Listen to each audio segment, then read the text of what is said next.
વર્ણિવેશ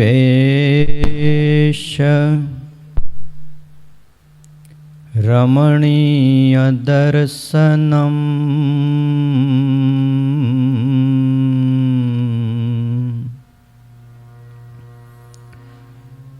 મંદહાસ્યરુચિરા નનાંબુજમ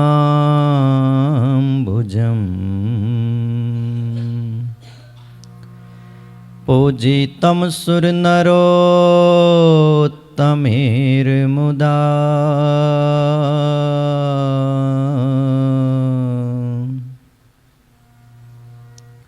ધર્મનંદનમહં વિચિંતયે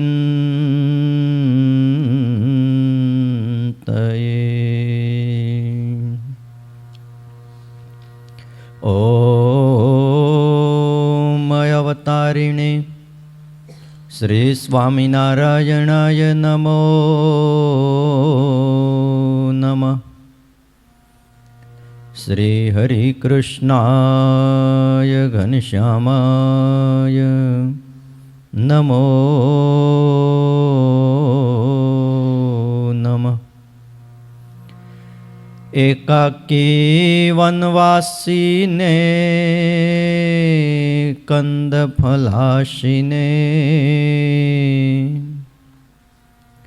બાલયોગી શ્રી નીલકંઠ વર્ણિન્દ્રાય નમો નમઃ.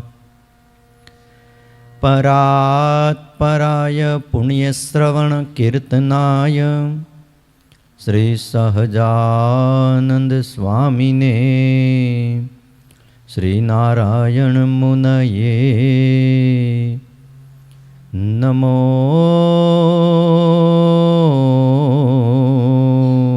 નમઃ.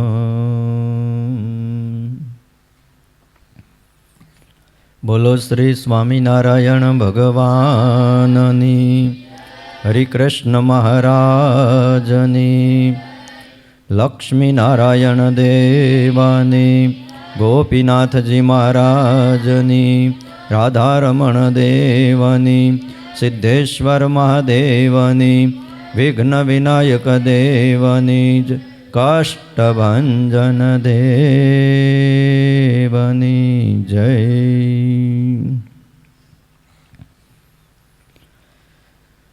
વલ ભક્તજનો, સર્વાધાર સર્વોપાસ્ય કર્તુમ કર્તુમ સમર્થ ઇષ્ટદેવ ભગવાન શ્રી સ્વામિનારાયણ. વાત્સલ્ય મૂર્તિ પૂજ્યપાદ ગુરુજી, વહાલા સંતો અને આપ સૌ વહાલા હરિભક્તો, પવિત્ર ધનુર્માસ ચાલે છે. શિક્ષાપત્રી ભાષ્યની કથા જેનું આપણે શ્રવણ કરીએ છીએ. આજે 10 જાન્યુઆરી 2026 અને શનિવાર છે. એટલે અમારા બધા છોકરાઓએ હનુમાન ચાલીસાનો પાઠ કર્યો. લાગે છે કે હવે બહુ બળિયા થઈ જાય. અને બહુ બળિયા થઈ જાય પછી આપણે ધ્યાન રાખવું પડે. આ બધું આપે, આ બુદ્ધિ આપે તો સારું હો હનુમાનજી.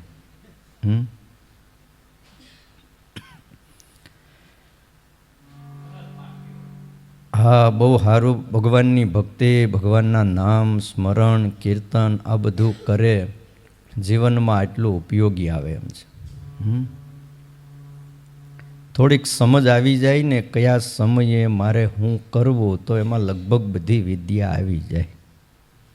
ક્યારે મારે શું કરવું જોઈએ આટલી સમજ આવી જાય એટલે કામ થઈ ગયું. ભગવાન શ્રી સહજાનંદ સ્વામી એમણે લખેલા આ શ્લોકો, શ્લોક 93, 94 અને 95, 3 શ્લોક સાથે છે. આ દુનિયાની અંદર અનેક ઋષિઓ થયા, મુનિઓ થયા, મોટા મોટા જગતગુરુ આચાર્યો થયા. તે જગતગુરુ આચાર્યોએ, ઋષિઓએ, મુનિઓએ, સાધુઓએ ઘણા ગ્રંથો લખ્યા. શાસ્ત્રો બહુ જાજા આપણા ભારત દેશની અંદર છે અને આપણો દેશ એટલે દરેક દેશ કરતાં સમૃદ્ધ ગણાય છે. એનું કારણ આપણી પાસે ગ્રંથો બહુ જાજા છે. ભગવાન શ્રી હરિ પોતાના આશ્રિતોને આદેશ કરે છે કે 8 સત્શાસ્ત્રો અમે માન કરેલા છે. કારણ કે પુરાણો જાજા, ગ્રંથો જાજા, ઋષિઓ જાજા, બધાની રુચિ અલગ અલગ.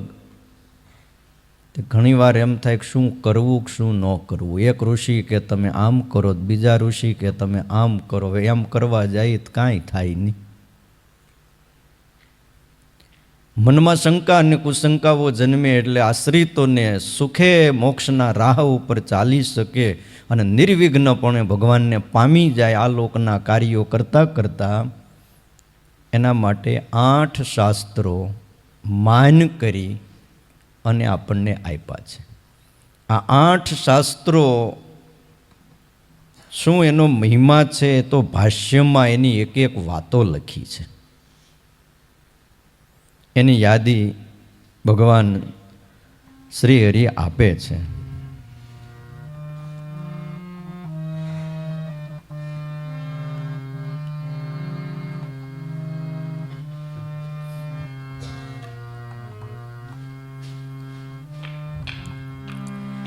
વેદાશ્ચ વ્યાસ સૂત્રાણી શ્રીમદ્ભાગવતાભિધમ. વેદાશ્ચ વ્યાસ સૂત્રાણી શ્રીમદ્ભાગવતાભિધમ. વેદાશ્ચ વ્યાસ સૂત્રાણી શ્રીમદ્ભાગવતાભિધમ. વેદાશ્ચ વ્યાસ સૂત્રાણી શ્રીમદ્ભાગવતાભિધમ. પુરાણમ ભારતે તો શ્રી. પુરાણમ ભારતે તો શ્રી. પુરાણમ ભારતે તો શ્રી. પુરાણમ ભારતે તો શ્રી. વિષ્ણુર્નામ સહસ્રકમ. વિષ્ણુર્નામ સહસ્રકમ.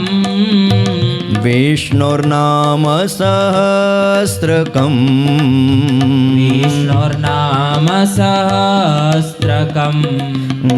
તથા શ્રીમદ્ભગવદ્ ગીતા નીતિશ્ચ વિદુરોધિતા. તથા શ્રીમદ્ભગવદ્ ગીતા નીતિશ્ચ વિદુરોવિદે. તથા શ્રી ભગવદ્ ગીતા નીતિશ્ચ વિદુરોધિતા. તથા શ્રીમદ્ભગવદ્ ગીતા નીતિશ્ચ વિદુરોધિતા. શ્રી વાસુદેવ માહાત્મ્યમ. શ્રી વાસુદેવ માહાત્મ્યમ. શ્રી વાસુદેવ માહાત્મ્યમ. શ્રી વાસુદેવ માહાત્મ્યમ. સ્કાંદ વૈષ્ણવ ખંડગમ. સ્કંદ વૈષ્ણવ ખંડકમ. સ્કાંદ વૈષ્ણવ ખંડગમ. સ્કાંદ વૈષ્ણવ ખંડકમ. ધર્મશાસ્ત્રાંતર્ગતા ચ યાજ્ઞવલ્કરુષે સ્મૃતિ. ધર્મશાસ્ત્રાંગતાર્ચ યાજ્ઞવલ્ક્ય ઋષે સ્મૃતિ. एतान्यष्टममेष्टानि एतान्यष्टममेष्टानि एतान्यष्टममेष्टानि एतान्यष्टममेष्टानि सत्सहस्राणि भवन्ति सत्सहस्राणि भवन्ति सत्सहस्राणि भवन्ति सत्सहस्राणि भवन्ति सत्सहस्राणि भवन्ति सत्सहस्राणि भवन्ति. ભગવાન શ્રી હરિ લખે છે, અમારા આશ્રિત હોય એમણે 4 વેદ, વ્યાસ સૂત્રો, શ્રીમદ ભાગવત પુરાણ 3 થયા, મહાભારતને વિશે રહેલું વિષ્ણુ સહસ્ત્ર નામ સ્તોત્ર 4, શ્રીમદ ભગવદ્ ગીતા નંબર 5, વિદુર નીતિ 6 અને સ્કંદ પુરાણના વિષ્ણુ ખંડની અંદર રહેલું વાસુદેવ મહાત્મય કેટલા થયા? 7. અને ધર્મશાસ્ત્રની અંતર્ગત રહેલી યાજ્ઞવલ્ક ઋષિની સ્મૃતિ આ 8. ઘણા ઋષિઓની સ્મૃતિઓ છે, એમ મધ્ય યાજ્ઞવલ્ક ઋષિની સ્મૃતિ સ્વામિનારાયણ ભગવાને માન્ય ગણી છે.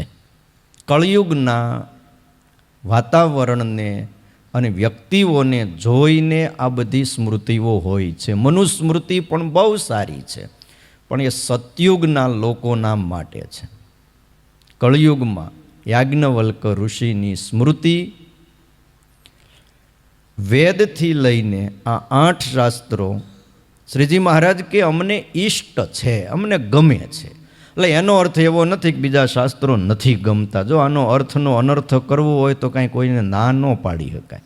કોઈ એમ કે મને આ ગમે છે એટલે એનો અર્થ એવો નથી કે બીજા તરફ એને નફરત છે.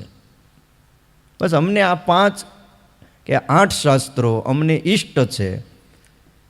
ભાષ્યકાર સતાનંદ સ્વામી આ 3 શ્લોકની વ્યાખ્યા કરતા એમ સમજાવે છે કે શ્રીજી મહારાજે આ શિક્ષાપત્રીના પૂર્વમાં શ્લોકમાં આચાર સંહિતાનું વર્ણન કર્યું છે.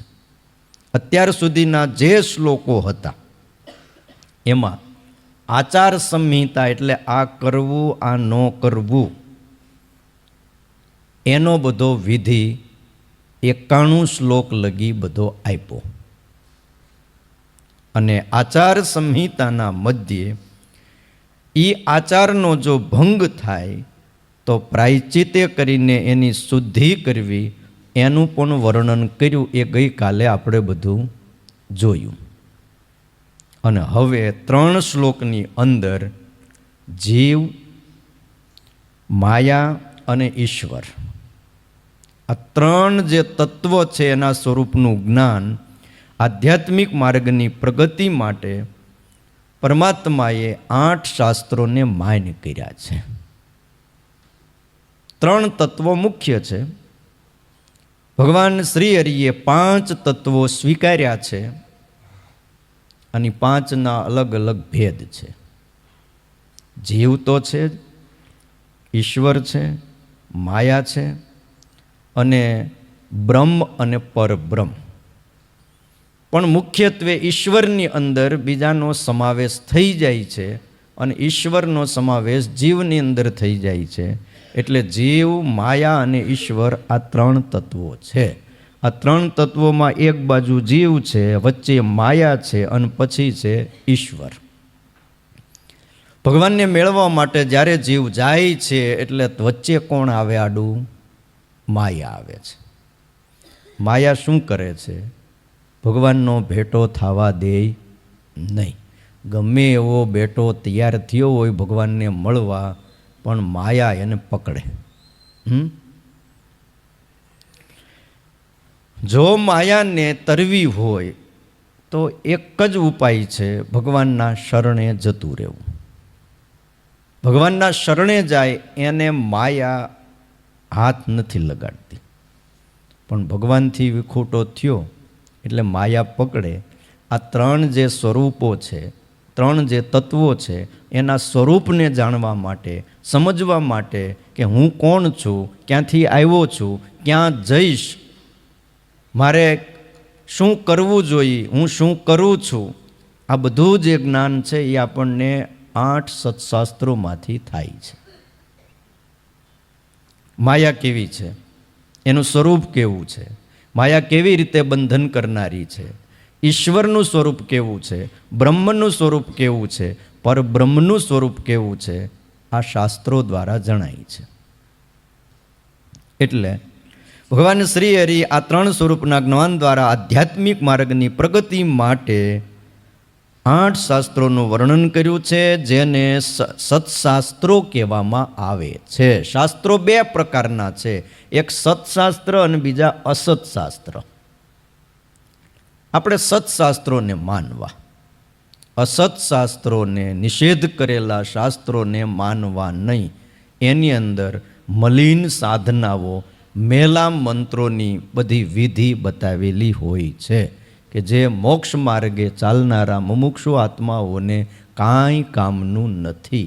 આ લોકમાં દબદબો થઈ જાય, પણ મરે ત્યારે એની બહુ માઠી દશા થાય છે. એટલે સાત્વિક શાસ્ત્રોને વાંચવા, વિચારવા, જીવનમાં ઉતારવા. જે શાસ્ત્રોમાં ભગવાન અને ભગવાનના અવતારોનું સાકારપણે પ્રતિપાદન કર્યું હોય એ બધા સત્શાસ્ત્રો છે. જીવ અને ભગવાનની અંદર શેષી ભાવનું વર્ણન હોય, અર્થાત જીવ કોણ છે? શેષ છે, અને પરમાત્મા શેષી છે, અર્થાત સ્વામી અને સેવક ભાવનું જેમાં સ્થાપન કર્યું હોય.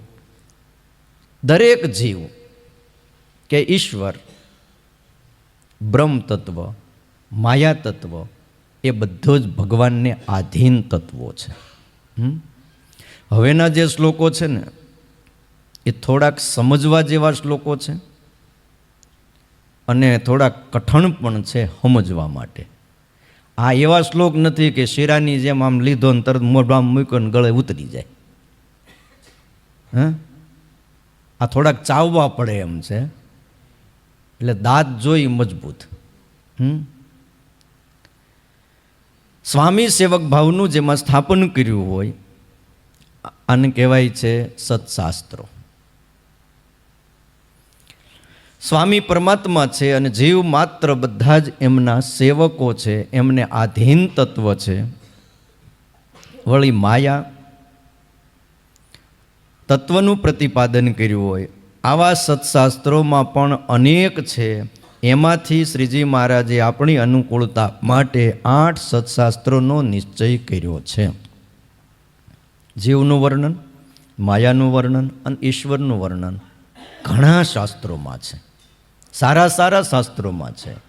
પણ એમાંથી કહું ને કે આપણને અનુકૂળ આવે ને એટલા શાસ્ત્રો સ્વામિનારાયણ ભગવાને આપણને અનંત શાસ્ત્રોમાંથી કાઢીને આપી દીધા. બસ આટલું કરજો ને ભાઈ, ઘણું છે. આમનો નિત્ય અભ્યાસ માટે પસંદ કર્યા છે. 8 સત્શાસ્ત્રોમાં પહેલું સત્શાસ્ત્ર છે જેને વેદ કહેવામાં આવે છે, એની ગણના કરી છે. કારણ કે વેદ એ આપણી સંસ્કૃતિનું મૂળ છે. જો વેદ ન હોય તો સંસ્કૃતિ નષ્ટ થઈ જાય છે. ઝાડ ગમે એટલું સારું હોય પણ મૂળિયા એના મજબૂત જોઈ, અને મૂળિયામાં જો ઉધઈ લાગી ગઈ ને મૂળિયા હળી ગયા તો એટલું યાદ રાખો ટૂંક સમયમાં એ ઝાડ પણ સુકાઈ જાય છે. એમ આજ આપણી સંસ્કૃતિ જો ટકી હોય ને મા બાપ, તો એનું કોઈ જો કારણ હોય તો એ કારણ ફક્ત ને ફક્ત એટલું જ છે કે આપણા વેદ સુરક્ષિત છે.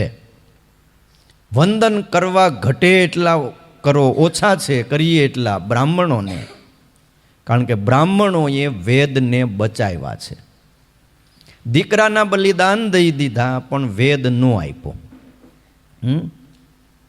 એવા એવા પ્રસંગો આવ્યા હતા, વિધર્મીના આક્રમણો આપણા દેશ ઉપર થયા, અને એ વખતે એક બાજુ તલવારને એક બાજુ આમ કહેવાય ને વેદ આપી દો, અને એક બાજુ ગળે તલવારીઓ અડાડી દીધી. ક્યાંક ક્યાંક એના દીકરાઓને પકડીને ગળે તલવાર રાખીને કીધું કે વેદ ક્યાં છે, અમને પ્રદાન કરી દો.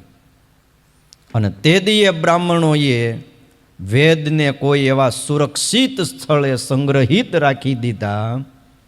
આદિકાળમાં તો કોઈ ગ્રંથો નહોતા. દરેક બ્રાહ્મણોએ ઋષિ જે ગુરુ ભણાવતા એ વેદને આખે આખા પોતાના બુદ્ધિની અંદર સમાવી લીધા હતા. બોલો, બ્રાહ્મણો જાજા, વેદ બહુ મોટો, વેદના પાછા 4 વિભાગ: સામવેદ, યજુર્વેદ, અથર્વવેદ અને ઋગ્વેદ. તો અમુક બ્રાહ્મણોએ શું કર્યું, ભાઈ તમે છે ને ઋગ્વેદ પાકો કરી લ્યો. બીજા શિષ્યએ યજુર્વેદ પાકો કર્યો, કોઈએ અથર્વવેદ, કોઈએ સામવેદ. આમ અલગ અલગ વેદ, અને વેદની અંદર પણ અલગ અલગ પ્રકારની શાખાઓ. જો આખો વેદ યાદ ન રહે તો એમ કરો, એમાંનો અમુક શાખાઓને તમે કંઠસ્થ કરી લ્યો. એમ કરીને આપણા વેદને એ ગુરુ પરંપરાગત એણે કંઠસ્થ કર્યો, એણે એના શિષ્યને આપ્યો, એણે પછી એના શિષ્યને દીધો. એમ કરતાં પરંપરા આવીને પછી કાળક્રમ એવો આવ્યો કે પછી વેદ કંઠસ્થ કરી શકે એટલા સક્ષમ રહ્યા નહીં. એટલે ઋષિઓએ વિચાર્યું કે વેદનું જ્ઞાન જતું રહે, એટલે એણે પછી તાલપત્રમાં લખવાનું ચાલુ કર્યું. અને એમાં એ ગ્રંથો લખાણા. એક એક અક્ષર લખતા બહુ ઝાઝો સમય લાગી જાય. એ તાલપત્રની અંદર બધા ગ્રંથો લખાણા અને અકબંધ રાખ્યા. નાલંદા વિદ્યાલયની અંદર આપણું બહુ ઝાઝું સાહિત્ય હતું, પણ વિધર્મીઓએ આખી પાઠશાળા હળગાવી દીધી. અને આજે પણ એના દ્રશ્ય તમે જુઓ ને, એ ગ્રંથો હળગતા હોય, આપણા રૂવાડા બેઠા થઈ જાય, અરેરાટી છૂટી જાય કે આટલી મહેનતથી આ ગ્રંથો લખ્યા હતા. અનુભવના આધારે એને વિધર્મીઓએ ઘડીના 6ઠા ભાગમાં નષ્ટ કરી દીધા, હાવ નાશ કરી દીધા. એટલે વાલા ભક્તજનો, એ 8 સત્શાસ્ત્રો, એના મધ્યે જે વેદ, એનું રક્ષણ બ્રાહ્મણોએ કર્યું છે. દીકરા દઈ દીધા, દીકરાના માથા કપાઈ ગયા, પરિવાર લૂંટાઈ ગયો, ધન સંપત્તિ લૂંટાઈ ગઈ, પણ વેદને કોઈ એવા સ્થળે સુરક્ષિત રાખ્યો. એટલે સંસ્કૃતિના સંરક્ષક આપણા ઋષિ બ્રાહ્મણોને કહેવામાં આવે છે. ભગવાન શ્રી હરિએ એમની ગણના પહેલી કરી છે, કારણ આપણી સંસ્કૃતિનું મૂળ છે. જેને આપણે સનાતન ધર્મ કહીએ છીએ, એનું મૂળ પણ વેદ છે. વેદને માનતો હોય એ સનાતન ધર્મને માનનારો કહેવાય છે. એટલે સ્વામિનારાયણ ભગવાન વેદને માને છે, એટલે આ સંપ્રદાય સનાતન ધર્મની અંદર આવે છે, કાંઈ જુદો નથી. ઘણા એવા છે સનાતનની વાત કરે પણ વેદની આરે કોઈ નાવા નીચોવાનો સંબંધ ન હોય. બોલો, અરે ભગવાનને નથી માનતા ને પાછા ઘણા એમ કહે છે કે અમે સનાતન ધર્મને માનીએ છીએ. પહેલાં ભગવાનને તો માનો, સાકાર તો માનો. સાકાર વિના તમને આ સાકારવાળા બનાવ્યા, એ બનાવનારો તો કોક હશે ને. અહીંયા કાંઈ બધું ઓટોમેટિક હાલતું નથી. આ ધરતી છે તો એ ગોળ ગોળ ફરે છે, તેને કોઈક ફેરવનારા છે. અને પાછું આશ્ચર્ય એવું છે કે આપણે બધા એમાં બેઠા છીએ પણ કોઈને ચક્કર નથી આવતા. બાકી મેળામાં ગયા હોય ને ઘડીક ખાલી ચકડોળમાં બેઠા હોય ને તોય કહેવું પડે ભાઈ ઊભું રાખજો, ફેર ચડે છે. અને આ ધરતી ગોળ ગોળ ગોળ ગોળ એની ધરી ઉપર ફરે છે. 365 દીમાં તો ફરી જાય કે કેટલું ફરે સૂર્ય?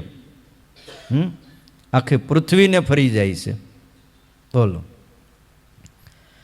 એટલે વાલા ભક્તજનો, તમામ જે સત્શાસ્ત્રો છે એનું મૂળ પણ વેદ છે. હવે આપણા મનની અંદર એક પ્રશ્ન થશે કે વેદ એટલે શું? સામાન્ય વેદનો અર્થ થાય છે જ્ઞાન. વેદ એટલે જ્ઞાન, કારણ કે વેદ ધાતુ છે, વિદતી જાણે છે. એ વિદ ધાતુમાંથી વેદ બને છે, એટલે જાણવું, જ્ઞાન, એને વેદ કહેવાય છે. સૃષ્ટિના આદિકાળમાં સાક્ષાત પુરુષોત્તમ નારાયણ થકી બ્રહ્માને જે જ્ઞાન પ્રાપ્ત થયું એને વેદ શબ્દથી કહેવામાં આવે છે. સાક્ષાત પરબ્રહ્મ પરમાત્માએ સૃષ્ટિના આદિકાળમાં ચતુર્મુખ બ્રહ્માને વેદ આપેલો હતો, એમને આપ્યો હતો. પછી ચતુર્મુખ બ્રહ્માએ સર્વ ઋષિઓને એ વેદ સંભળાવ્યો. જો આપ્યો એટલે પુસ્તક તો નહોતું જ, સમજી જ લેજો. જ્ઞાન દીધું, બ્રહ્માજીના બુદ્ધિમાં આ જ્ઞાન પ્રગટ કર્યું. જ્ઞાન છે ને એ ચોપડીમાંથી નથી આવતું. હું ઘણીવાર મારા વિદ્યાર્થીને કહું જ છું કે ચોપડીમાંથી કોઈ પ્રકારનું જ્ઞાન આવતું નથી. જ્ઞાન ખોપડીમાં છે, ચોપડીમાં નહીં. ખ્યાલ આવ્યો? કારણ કે કોકની ખોપડીમાં હતું પછી ચોપડીમાં છપાણું કે એમનેમ છપાઈ ગયું. કોકની ખોપડીમાંથી ચોપડીમાં આવ્યું છે. હવે આપણે રસ્તો ઊંધો લીધો છે, ચોપડીમાંથી ખોપડીમાં નાખી છે. બોલો, હા, તે એવી ગોખણપટ્ટી કરે, એવી ગોખણપટ્ટી કરે ઊંધા માથે, પણ એ ગોખણપટ્ટીનું જ્ઞાન એ ખાલી પરીક્ષા પૂરતું યાદ રહે. પરીક્ષા પૂરી થઈ બધું ભૂલાઈ જાય, એ લાંબુ ટકે નહીં. જ્ઞાન છે, વેદ છે, એને જ્ઞાન કહેવાય છે. અને પછી ચતુર્મુખ બ્રહ્માએ વાત કરતો તો એ વેદનું જે જ્ઞાન પોતાની બુદ્ધિમાં ભગવાને પ્રકાશ કર્યો તો એ જ્ઞાન ઋષિઓને આપ્યું. અને ઋષિઓએ પછી પૂર્વે લેખન પદ્ધતિ કોઈ નહોતી, એટલે વેદનું કેવલ શ્રવણ કરવાની જ પ્રથા હતી. શ્રવણ કરવાની પ્રથા હતી. અને પછી ધીમે ધીમે એ કારણથી વેદને શ્રુતિ કહેવાય છે. અને આવા શ્રુતિ શબ્દથી પણ વેદ કહેવાય. શ્રુતિ એટલે શ્રવણ, વેદ એટલે જ્ઞાન, શ્રુતિ એટલે શ્રવણ. શ્રુતિ કોઈક બોલે કે મેં શ્રુતિમાં આમ લખ્યું છે, તો એને પણ એમ જ સમજવું વેદમાં લખ્યું છે. વેદનું બીજું નામ છે શ્રુતિ, અને સ્મૃતિ એ જુદું છે. શ્રુતિ અને સ્મૃતિ, સ્મૃતિ ઋષિઓએ લખેલી છે અને વેદ કોઈએ લખેલો નથી. સાક્ષાત ભગવાનનું જ્ઞાન, એને શ્રુતિ કહેવાય છે. આ વેદ અનાદિકાળથી અત્યાર સુધી જે હચવાયો છે એ તો શ્રવણ દ્વારા ઉત્તરોત્તર કંઠસ્થ કરવાની પરંપરાથી હચવાયો છે. આપણે જો કંઠસ્થ નહીં કરીએ ને તો આપણું સાહિત્ય પણ હચવાશે નહીં, એટલું યાદ રાખજો. ભલે આજે યુગ સારો છે, ગ્રંથસ્થ બધું થઈ ગયું છે, પણ કાગળ ક્યારે બળી જાય ને ક્યારે તૂટી જાય ને ક્યારે નાશ થઈ જાય એનું કાંઈ નક્કી નહીં. એટલે દરેકે અમુક અમુક વસ્તુ, એક બે કીર્તન છે, સારું ભગવાને યાદશક્તિ આપી હોય તો 50 કીર્તન છે, થોડાક શિક્ષાપત્રીના શ્લોક છે, થોડા વચનામૃત છે, થોડાક મોટા સંતોની વાતો છે, થોડી 50 વાતો, ભક્ત ચિંતામણીના અમુક પ્રકરણ છે. આ બધું કંઠસ્થ કરવું જોઈએ. ઘણીવાર વાત કરું છું, ગાંધીજી દાંતણ કરતાં કરતાં આખી ગીતા પાકી કરી નાખી હતી સવારમાં. બીજો ટાઈમ એની પાસે હતો જ નહીં. દેશને આઝાદ કરાવવો તો કેવી બધી ઉપાધિ હોય તમે વિચાર કરો. ખાવા ટાણે ખાઈ ન હકે, હુવા ટાણે હુઈ ન હકે. બોલો, આ પરિસ્થિતિ હતી આજથી 75 વર્ષ પહેલાં. આજ તો આઝાદીનો અમૃત મહોત્સવ હવે ઉજવો, તાળીઓ પાડી હવ રાજી થયા. પણ ભાઈ 75 વર્ષ પહેલાંની પરિસ્થિતિ આખી જુદી હતી. તે સવારે દાંતણ કરવા બેહે બાપુ, તે એકાદ બે શ્લોક લખી રાખે અને બોલો દાંતણ કરતાં કરતાં એણે આખી ગીતા પાકી કરી નાખી. તે આપણે શું કામ છે દાંતણ કરતાં કરતાં શિક્ષાપત્રી પાકી ન કરી નાખી? થઈ જાય કે નહીં? પેલા દાંતણ કરો છો કે નહીં? પહેલાં હવે દાંતણ વહી ગયા, બ્રશ આવી ગયા. બોલો તો નિરાયતે બેહીન બાવળનું દાંતણ હોય, કણજીનું દાંતણ હોય, અને ચાવતા ચાવતા હે દાંત મજબૂત થતા. કણજીનું, બાવળનું, લીમડાનું દાંતણ કરનારાના દાંતની અંદર કોઈ દી પાયોરિયા નામનો રોગ ન થાય. બોલો, આપણા શાસ્ત્રોમાં લખ્યું છે. લગભગ એને આ ડેન્ટિસ્ટ પાસે જવું પડે નહીં. આ જ્યારથી બ્રશ આવ્યા છે ને ત્યારથી દાંતના પડ ઘહી નાખ્યા છે. પછી સહેજ પવન આવે, સહેજ ઠંડુ ખાઈ લ્યો ને એટલે દાંત કળે. સહેજ ખટાઈ અડી નથી ત્યાં, નકર તો કાગદી લીંબુ ચૂહી જતા ભાઈ. તો કાંઈ ન થતું. પણ હવે એટલે વાલા ભક્તજનો વાત એ છે કે વેદ છે ને એ શ્રવણ કરવાની આપણી પરંપરા હતી અને હચવાયા છે, ઉત્તરોત્તર કંઠસ્થ કર્યા છે. અને ભાગવત આદિ ગ્રંથોની રચના જેવી રીતે વ્યાસ આદિક મુનિઓએ કરી છે એવી રીતે આ વેદની રચના કોઈ પુરુષોએ કરેલી નથી. અને કોઈ પુરુષોએ કરેલી નથી એટલે સાક્ષાત પરમાત્માના મુખથી જે વાણી સૃષ્ટિના આરંભ કાળમાં પ્રકાશિત થઈ એથી જ આ વેદને અપૌરુષેય કહેવાય છે. અપૌરુષેય એટલે કોઈ પુરુષની રચના નથી. વેદ સિવાય બધી જ રચનાઓ કોઈના કોઈ ઋષિઓની છે. આને અપૌરુષેય કહેવાય છે. આપણે ભાગ્યશાળી છીએ. વચનામૃત ગ્રંથ પણ સાક્ષાત ભગવાનની વાણી છે. શિક્ષાપત્રી પણ સાક્ષાત પુરુષોત્તમ નારાયણે લખેલી છે. આ સૃષ્ટિમાં તમે જોઈ આવો આવા ગ્રંથો તમને મળશે નહીં. બહુ ભાગ્યશાળી છીએ આપણને કે સાક્ષાત ભગવાનને લખેલો ગ્રંથ એ આપણને મળ્યો છે. ગીતા એ ભગવાન શ્રી કૃષ્ણ નારાયણે અર્જુનને કીધી, પણ લખી તો વ્યાસ ભગવાને. યુદ્ધના મેદાનમાં જે 18 અધ્યાય કીધા એટલું બધું જ્ઞાન ન દીધું હોય. એમાંથી ટૂંકમાં સાર ભગવાને અર્જુનને કીધો હોય એનો વિસ્તાર કોણે કર્યો છે? વ્યાસ ભગવાને કર્યો છે. અને મહાભારતની અંદર આ ભગવદ્ ગીતા આવે છે. ગીતા કોઈ અલગથી લખાણી નથી, મહાભારતની અંદર લખવામાં આવી છે. આગળ વાત આવે છે કે જે ભગવદ્ ગીતાને ભગવાન સ્વામિનારાયણે આ સ્વામિનારાયણ સંપ્રદાયમાં ઈષ્ટ તરીકે અમને માન્ય ગ્રંથ તરીકે છે એમ બતાવ્યું છે. એટલે વાત એવી છે કે વેદને અપૌરુષેય માનવામાં આવે છે. અને અપૌરુષેય એટલે પુરુષની રચના નહીં, બ્રહ્મા દ્વારા ઋષિઓને પ્રાપ્ત થયેલો વેદ અને ઋષિઓએ પરંપરાથી જાળવી રાખ્યો હતો. અને પૂર્વે વેદ એક જ હતો. જે માણસોની મંદ શક્તિ બુદ્ધિ શક્તિ મંદ થવા લાગી, વેદ એક હતો પણ એટલો મોટો વેદ હતો, જ્ઞાન એટલું જાજુ હતું.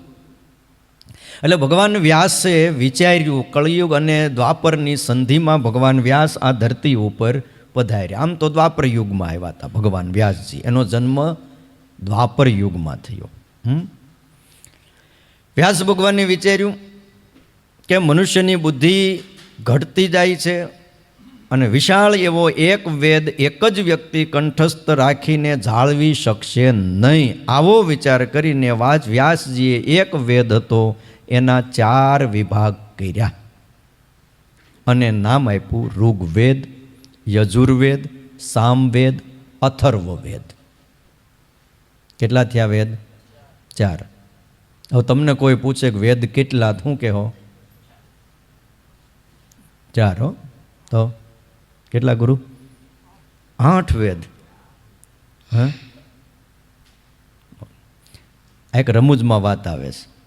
એક પંડિતજી ગામમાં આમ કાશીથી ભણીને આવેલા, બહુ મોટા વિદ્વાન, જબર મોટા. હવે પોતાને ગામ આવતા હતા અને હારે બહુ ઝાઝા એની પાસે પુસ્તકો, આખું ગાડું ભરીને, કારણ કે ભણવા ગયા હતા એટલે પછી રિટર્ન આવતા એટલે પોતાના બધાય પુસ્તકો લઈને આવતા હતા. ને એમાં એક ગામ, અને ગામના ચોરામાં બધા બેઠેલા, એમાં એક બાબાજી બેઠેલા અને હે મોટી મોટી વાતોના આમ કહે ને ટાઢાપોરના એ બધા ગપ્પા મારતા હતા. इतनी साल हो गई है, हम तो बहुत साल से तपश्चर्या कर रहे हैं. रामायुग में भी हम थे, द्वापर में भी हम थे और कली में भी हम है. તે તો હોય જ ને, આત્માનો ક્યાં નાશ થાય છે? આત્મા તો દરેક યુગમાં પાછો જન્મે છે.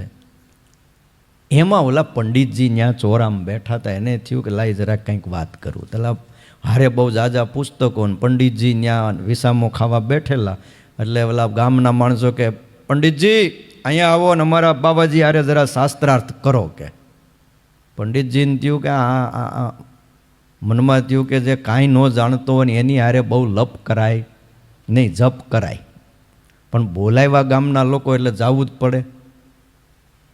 તો કે અમારા બાબાજીને કંઈક પ્રશ્ન કરો. તો પંડિતજી કે તો કે વેદ કેટલા બાબાજી? તો કે વેદની ખબર નથી કે કેટલા હોય, વેદ તો વેદ કે. અને આજે અમારે વેદનો જન્મદિવસ છે, વયું ગયો. હા, તે પંડિતજી કે 4 વેદ છે. નામ આપ્યા, ઋગ્વેદ, યજુર્વેદ, સામવેદ, અથર્વવેદ. તો બાબાજી કે હોતા છે 4 વેદ, 8 વેદ છે. ફટકાઈ રહ્યું.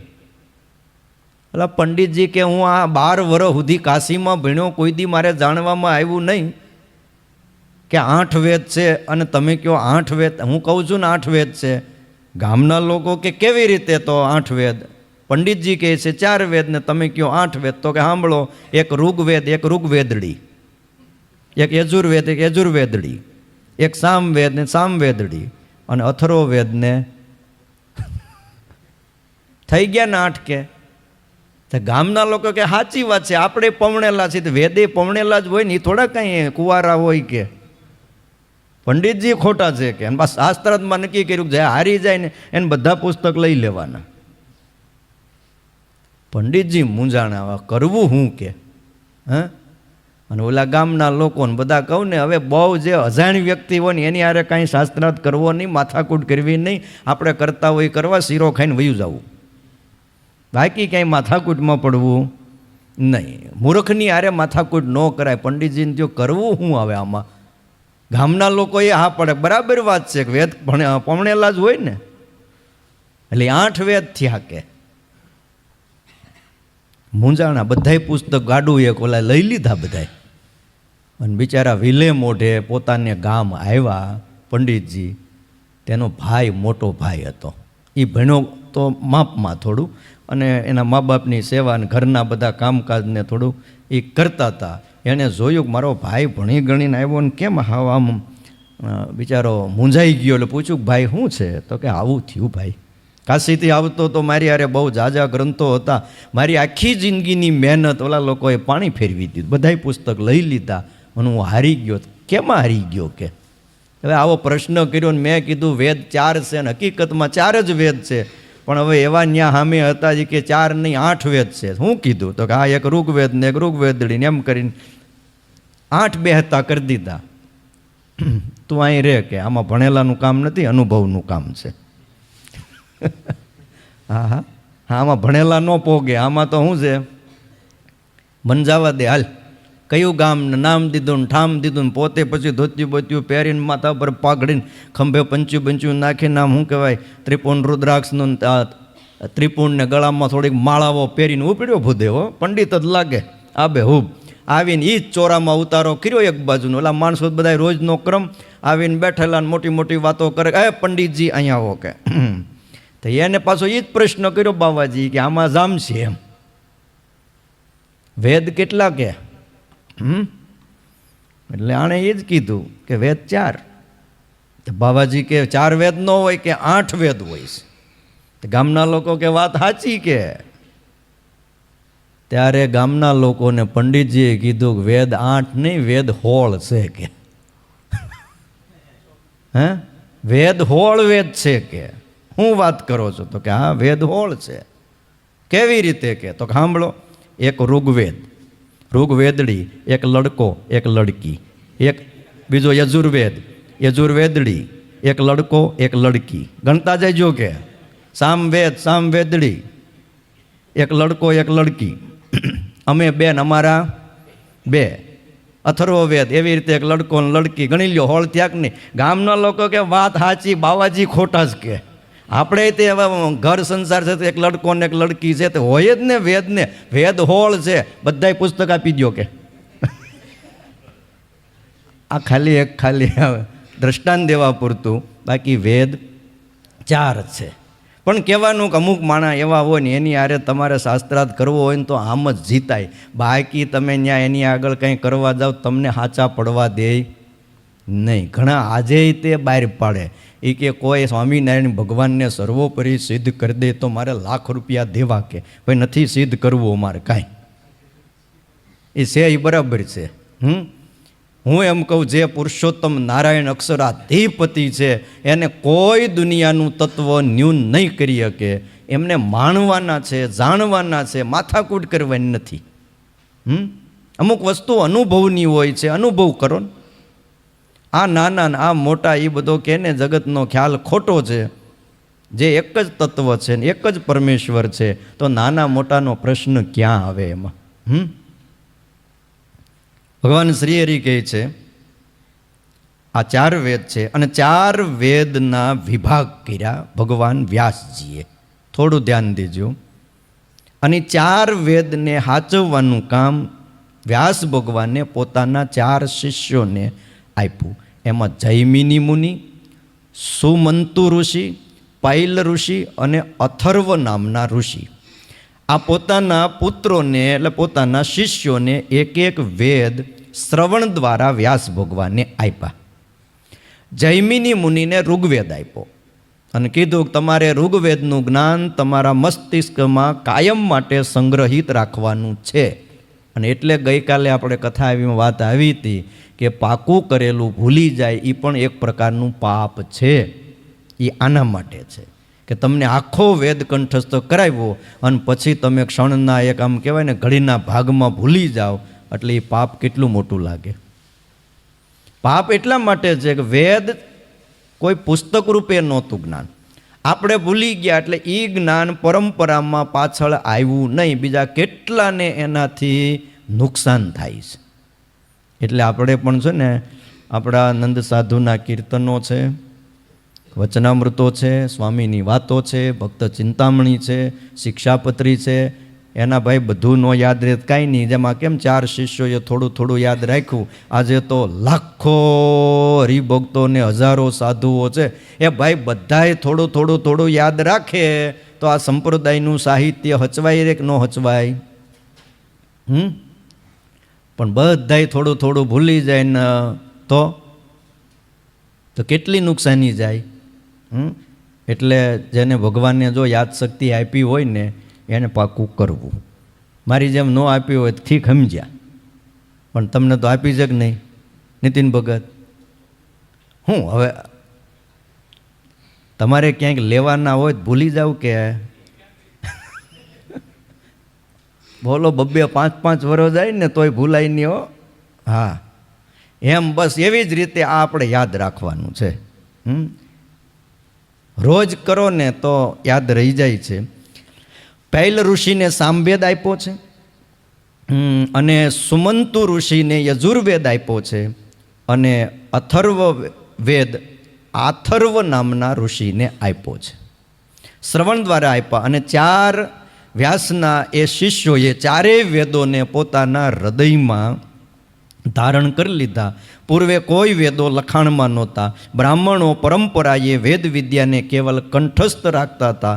એથી એ કાળે વેદોનો ઘણો બધો ભાગ અત્યારે લુપ્ત થઈ ગયો છે.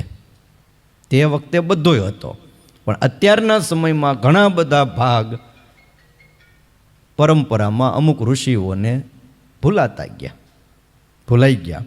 અત્યારના સમયની અંદર લખાણમાં જે વેદનો ભાગ આપણી પાસે પ્રાપ્ત છે એ માત્ર વેદના અમુક અંશો જ માંડ પ્રાપ્ત છે અને આ હકીકત છે. પૂરેપૂરું હચવાણું નથી. આ રીતે ઋગ્વેદ, યજુર્વેદ, સામવેદ, અથર્વવેદ આ 4ને વેદ શબ્દથી કહેવાય છે. આ 4 મળીને એક શાસ્ત્ર સમજવું, અલગ નહીં.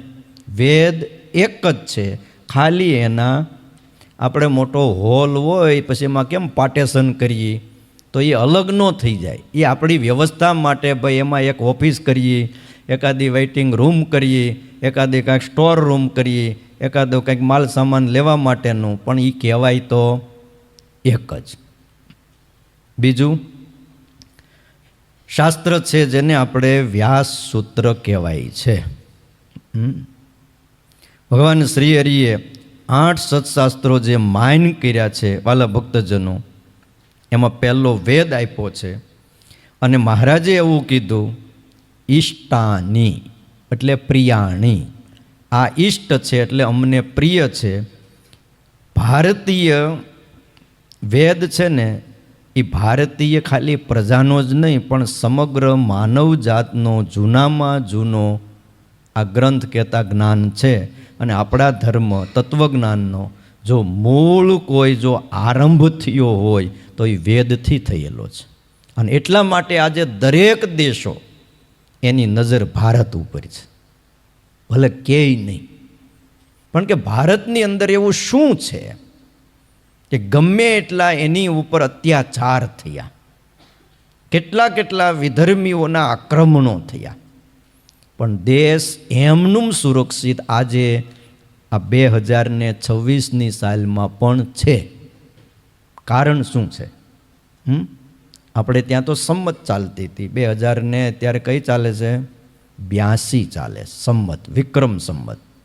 એ પહેલાંનો, જેથી વિક્રમ રાજા નહોતા સમજો, ત્યારે પણ આ દેશની સંસ્કૃતિ અજોડ હતી. અને આજે પણ ડાયા માણસો વિદેશથી આ દેશની સંસ્કૃતિને જાણવા માટે અહીંયા આવે છે અને આપણા વેદ ભણે છે, સંસ્કૃત ભણે છે, ઉપનિષદો ભણે છે અને એમાંથી સારું જ્ઞાન મેળવી અને પોતાના દેશની અંદર સારું નિર્માણ કરે છે.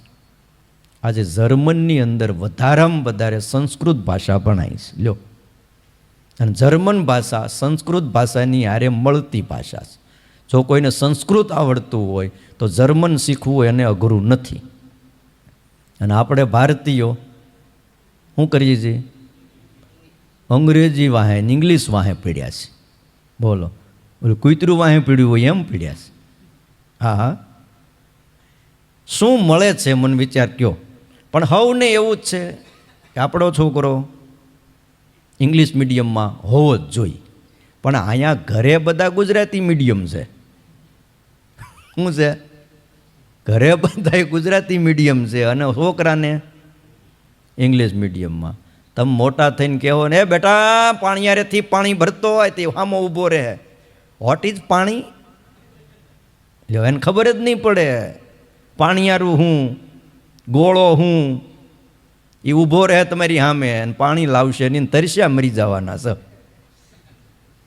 બોલો, એવું કરવું છે કે પછી છોકરા પાણી પાય એવું રાખવું છે? આપણા ધર્મ અને તત્વજ્ઞાનનો મૂળ આરંભ વેદથી થયો છે વાલા ભક્તો.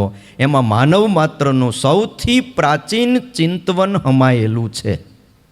વેદમાં ધાર્મિક, આધ્યાત્મિક, કૌટુંબિક, સામાજિક, સાંસ્કૃતિક, ભૌતિક, વિજ્ઞાનના જીવ સંબંધી બધા જ વિષયો વેદની અંદર ઉપલબ્ધ છે.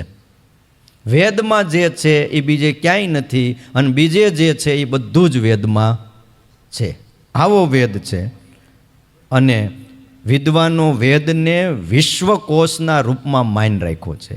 અને વેદમાં પ્રતિપાદન કરેલા શાશ્વત સિદ્ધાંતો આજ દિવસ સુધી એના અચળ પાયા ઉપર આ ભારતીય સંસ્કૃતિની ઇમારત ખડી છે. ભારતમાં પ્રસિદ્ધ છે, તત્વજ્ઞાની છે. એના મોટા ભાગની શાખાઓનું મૂળ વૈદિક સાહિત્ય છે. બીજમાં વૃક્ષની જેમ દરેક સિદ્ધાંતોનું મૂળ વેદમાં ઉપલબ્ધ છે. બીજની અંદર કાંઈ દેખાય ખરું? ન દેખાય. એક નાનું એવું વડનું બીજ હોય પણ એની અંદર આખો વડલો હમાયેલો છે. એમ વેદની અંદર દુનિયાના તમામ સિદ્ધાંતો હમાયેલા છે. એટલે વેદની વ્યાખ્યા કરીએ ને તો વેદ શબ્દની ઉત્પત્તિ વિદ ધાતુ ઉપરથી થાય છે. વિદ એટલે જ્ઞાન અને જાણવું. વિદંતી એભિહિ ધર્મ બ્રહ્મણી ક્રિયા જ્ઞાનમયમ બ્રહ્મવા ઇતિ વેદાહા. અર્થાત જેના દ્વારા ધર્મ અને બ્રહ્મ અથવા ક્રિયા અને જ્ઞાનમય બ્રહ્મને જાણી શકાય એને વેદ કહેવાય છે. વેત્તિ એન સહ વેદ, જેના દ્વારા ઈશ્વરને જાણી શકાય એને પણ વેદ કહેવાય છે. ઇષ્ટ પ્રાપ્તિ અનિષ્ટ પરિહાર્યો અલૌકિકમ ઉપાયમ યો ગ્રંથો વેદયતિ સ વેદ. વેદ એવો છે, શબ્દ રાશિ છે, અભિષ્ટની પ્રાપ્તિ અને અનિષ્ટને દૂર કરવા માટે અલૌકિક ઉપાય બતાવે. આને વેદ કહેવાય છે. અને જે વાત કરીએ પ્રમાણે વેદના બધા ઘણા નામ છે. શ્રુતિ છે, આમનાઈ છે, છંદસ છે, સ્વાધ્યાય છે, આગમ છે, નિગમ છે. આ બધા વેદના જ અલગ અલગ નામ છે. પણ એ આપણે છે ને કાલે લેશું, ટૂંકમાં આજે પૂરું થાય નહીં. અને કાલથી હવે થોડાક દી બાકી. જો આજે કેટલી તારીખ થઈ? 10 તારીખ થઈ. કેટલી તારીખ થઈ? 10 તારીખ. હવે કેટલા દી રહ્યા? બોલો લ્યો. અને તમને જો ફાવી ગયું હોય આમનું શીરો ચાલુ રાખો તો આપણે આમનું ચાલુ રાખીએ. હે